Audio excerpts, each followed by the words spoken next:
Në Rom zhvillohet sot samiti i parë ndërqeveritar mes Shqipërisë dhe Italisë, ku Edi Rama dhe Giorgia Meloni pritet të firmosin 15 marrëveshje që shtrihen nga energjia te mbrojtja dhe integrimi evropian.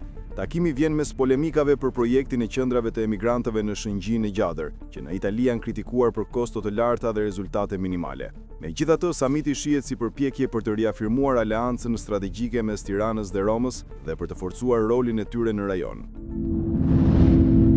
Policia e Tiranës po heton atentatin në Rinas, ku u vra Gilmando Dani dhe u plagos rënd Muçi Shajani, duke kërkuar ndihmën e Spanjës për lëvizjet e tyre në Barcelonë para ngjarjes. Pamjet tregojnë 3 persona të maskuar që qelluan me breshërinë ndaj makinës së viktimës dhe më pas dogjën automjetin me armët e krimit. Autoritetet dyshojnë për një grup të organizuar, me lidhje jashtë vendit, ndërsa kontrollimet vazhdojnë në Tiranë dhe Fushë Krujë. Ambasadori i BE-s në Shqipëri Silvio Gonzato deklaroi se pagesat e fondeve IPARD janë pezulluar për shkak të hetimit të Olafit për dyshime mashtrimi, duke nënvizuar se Komisioni Evropian i merr shumë seriozisht paratë të taksapaguesve. Nevojën e mekanizmave të fortë kontrolli për të parandaluar abuzimet e ardhshme, ndërsa hetimi vazhdon dhe gjetjet mbeten konfidenciale.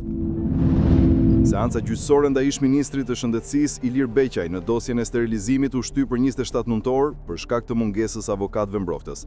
Beqaj akuzohet nga SPAK për shpërdorim detyre pasi dyshohet se veprimet e tij kanë shkaktuar dëme të mëdha financiare dhe përfitime të padrejta gjatë kohës si ministër. Në seancën e ardhshme pritet të shqyrtohen pretendimet e palëve dhe kërkesat procedurale të mbrojtjes. Shqipëria përballet sot me Andorën në një ndeshje vendimtare për kualifikues te Kupës së Botës 2026, me synimin për të siguruar një vend në play-off. Kuqëzint vinë pas 4 fitoreve radhazi dhe triumfit 3-0 ndaj Andorës në mars, duke mbajtur serinë e tyre të pamposhtur.